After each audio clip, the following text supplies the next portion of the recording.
Selamat siang Pak Heri dan teman-teman. Di sini kami akan presentasikan tentang khotbah di bukit dalam konteks Matius 5 ayat 1 sampai 12 dan Lukas 6 ayat 17 sampai 26.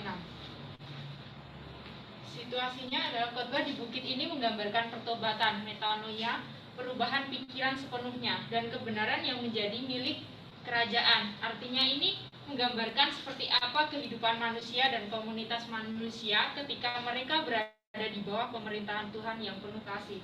Lalu menurut John Stott, khotbah di bukit adalah kebudayaan tandingan atau kebudayaan alternatif atau Jesus culture. Budaya tidak dapat dihidupi tanpa pertolongan Roh Kudus dalam hidup kita.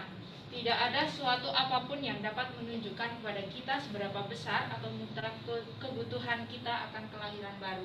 Roh Kudus dan pekerjaannya di dalam hidup kita seperti khotbah di bukit.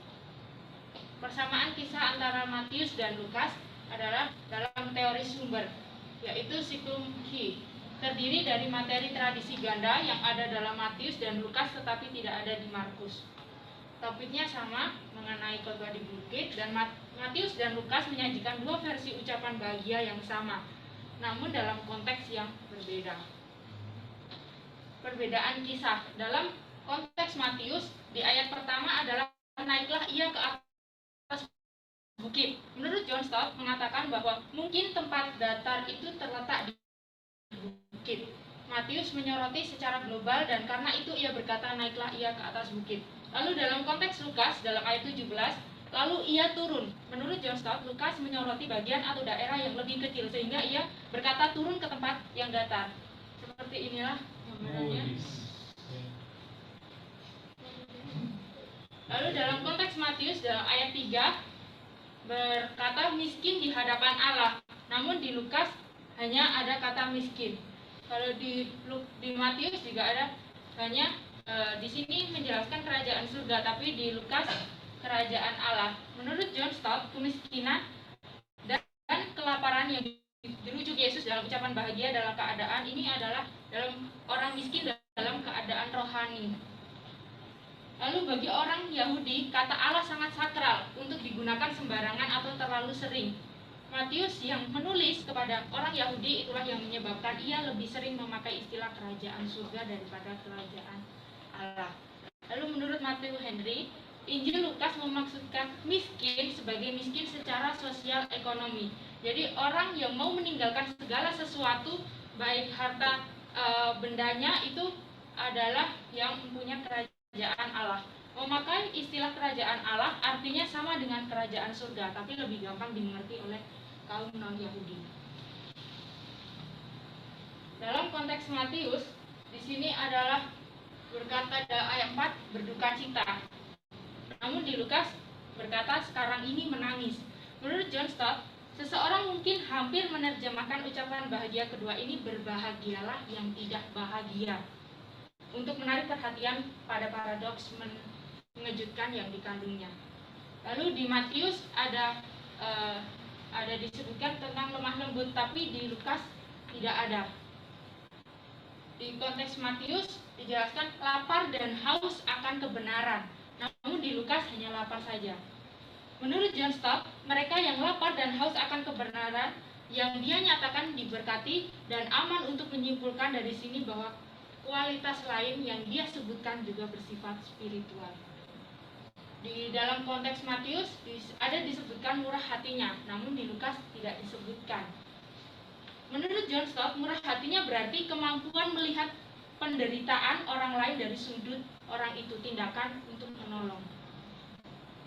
Dalam konteks Matius disebutkan ada suci hatinya, namun di Lukas tidak ada.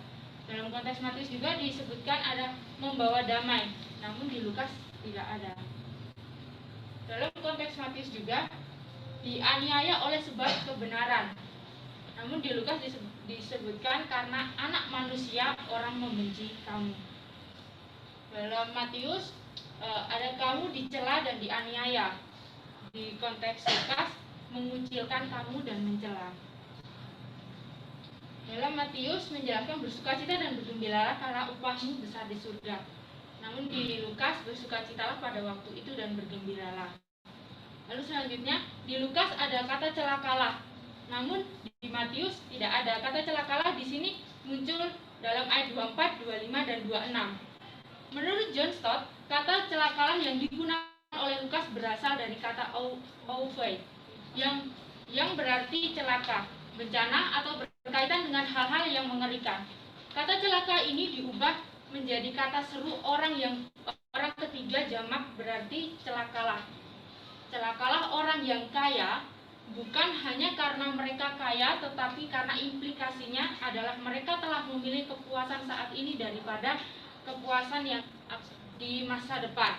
Karena orang kaya yang dikritik dalam Lukas mengabaikan realita rohani, dan mungkin karena seperti yang umumnya diasumsikan, orang kaya menjadi demikian dengan mengorbankan orang lain. Eksposisi kata kunci. Dalam konteks Matius, kami mengambil berbahagialah orang yang miskin di hadapan Allah karena mereka lah yang mempunyai kerajaan surga. Dalam terjemahan NIV, blessed are the poor in spirit, for theirs is the kingdom of heaven. Dalam bahasa Yunani memakai kata makarios, blessed dan tochoi, artinya poor, ya. Dan konteks Lukas kita mengambil celakalah kamu yang sekarang ini kenyang karena kamu akan lapar. Dalam terjemahan NIV, woe to you who are well fed now, for you will go hungry. Dalam bahasa Yunaninya oai dan himi. Dalam konteks Matius kita juga mengambil lagi tentang berbahagialah orang yang berduka cita karena mereka akan dihibur. Dalam terjemahan NIV, blessed are those who mourn, for they will be comforted. Dalam bahasa Yunani, pentoutes. Dan dalam konteks Lukas, kita mengambil berbahagialah hai kamu yang sekarang ini menangis karena kamu akan tertawa.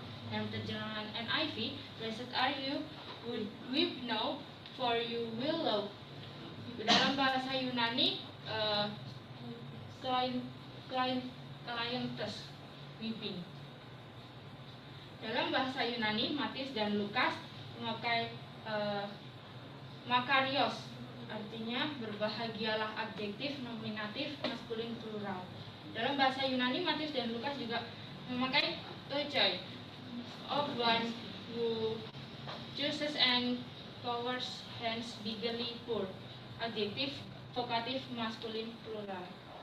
Dalam bahasa Yunani, Lukas memakai oai, an expression of grief on denunciation, interjection, dan himid, you, ill mood, personal possessive pronoun dative, kedua personal plural.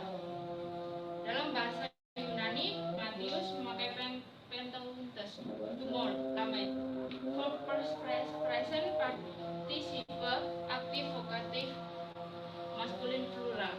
Dalam Lukas, klointes, to weep, for present participle, aktif, vokatif, maskulin, plural. Dampak perbedaan kisah antara Matius dan Lukas. Sebagai konsekuensinya, beberapa orang berpendapat bahwa versi Lukas adalah yang benar, bahwa Yesus membuat penilaian sosial atau sosiologis tentang orang miskin dan orang lapar, sedangkan Matius merohanikan apa yang semula merupakan janji material. Lalu kata makarios atau bahagia sering disalahgunakan, salah diartikan sebagai kebahagiaan secara subjektif, sedangkan Yesus membuat penilaian secara objektif. Lalu muncul ketakutan bahwa janji-janji khotbah di bukit pemenuhannya bergantung pada perbuatan manusia. Oke, saya akan lanjutkan dengan makna teologi dari semua kata yang tadi kita udah eksposisi.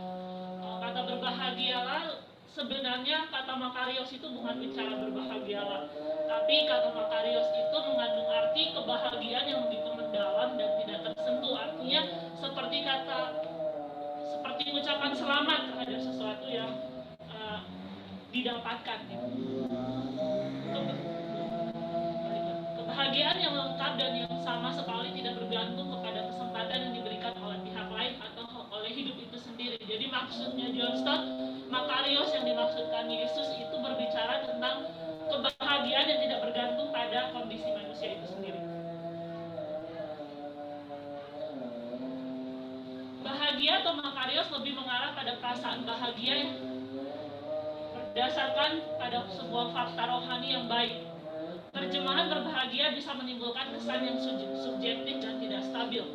Perasaan orang sering berubah-ubah, tetapi terjemahan diberkatilah terkesan kurang menekankan aspek subjektivitas yang ada. Maka dari itu, dari terjemahan dari komentarnya John Stott, dia menyimpulkan bahwa makarios adalah titik temu antara perasaan berbahagia secara psikologi dan fakta rohani yang baik atau teologis. Kita berbahagia karena kita menyadari keadaan rohani kita di hadapan Allah. Lalu makna teologis yang kedua itu miskin. Menurut John Stott, kemiskinan dan kelaparan dirujuk Yesus di dalam ucapan bahagia atau makarios tadi adalah keadaan rohani. Ini adalah orang miskin dalam roh dan mereka yang lapar dan haus akan kebenaran yang dia nyatakan diberkati. Dan aman untuk menyimpulkan dari sini bahwa kualitas lain yang dia sebutkan juga bersifat spiritual. Jadi bukan soal materi yang lebih kepada spiritual. Memang benar bahwa kata aram yang digunakan Yesus mungkin hanya miskin seperti versi Lukas. Tapi kemudian orang miskin Tuhan sudah menjadi kelompok yang didefinisikan dengan jelas dalam Perjanjian Lama, dan Matius akan benar untuk menerjemahkan miskin dalam roh, karena orang miskin bukanlah orang miskin yang dilanda kemiskinan seperti orang yang saleh yang sebagian karena mereka membutuhkan, tertindas atau dengan cara lain menderita, telah menaruh iman dan harapan mereka kepada Tuhan. Tuhan dapat menggunakan, jadi ini kesimpulan makna teologisnya, Tuhan dapat menggunakan kemiskinan sebagai sarana berkat rohani, seperti halnya kekayaan dapat menjadi penghalang bagi hal itu. Tetapi itu tidak membuat kemiskinan menjadi kondisi yang diinginkan untuk diberkati oleh Tuhan. Lalu kata berduka cita, mungkin kita akan bertanya-tanya, loh, dikasih ucapan selamat tapi berduka cita gitu. Tapi di sini kita ambil juga dari John Stott. Dia berbicara seperti ini. Seseorang mungkin hampir menerjemahkan ucapan bahagia kedua ini berbahagialah yang tidak bahagia, untuk menarik perhatian pada paradoks mengejutkan yang dikandungnya. Kesedihan macam apa yang membawa sukacita berkat Kristus bagi mereka yang merasakannya?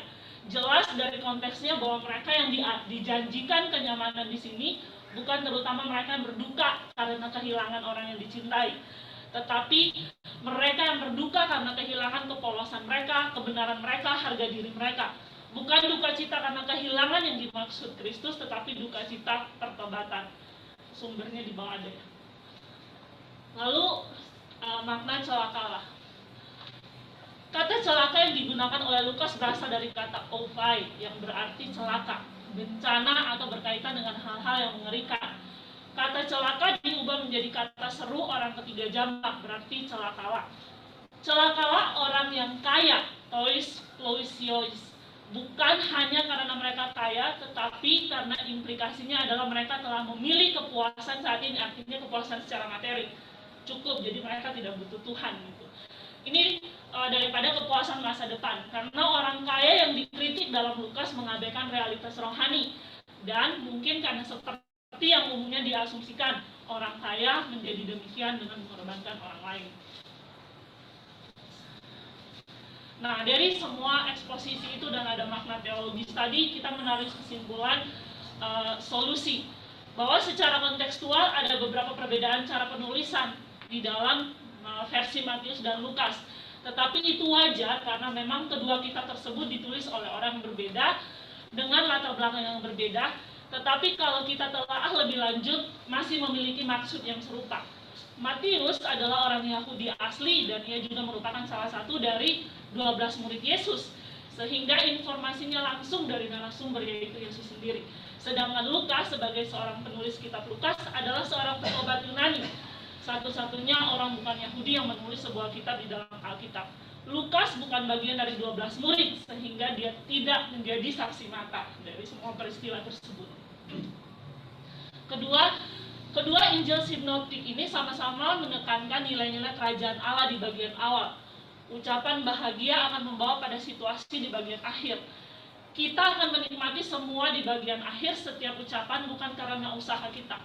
Apa yang kita nikmati tersebut juga bukan alasan mengapa kita perlu menunjukkan sikap miskin di hadapan Allah, berduka cita, bermurah hati, dan sebagainya. Apa yang akan kita nikmati juga bukan sekedar janji. Semua itu adalah konsekuensi tak terelakkan bagi orang yang sudah hidup di dalam kerajaan Allah. Pasti akan memperlihatkan nilai-nilai kerajaan Allah dan pasti akan menikmati hasilnya. Demikian presentasi dari kami. Oke, silakan bertanya. Banyak.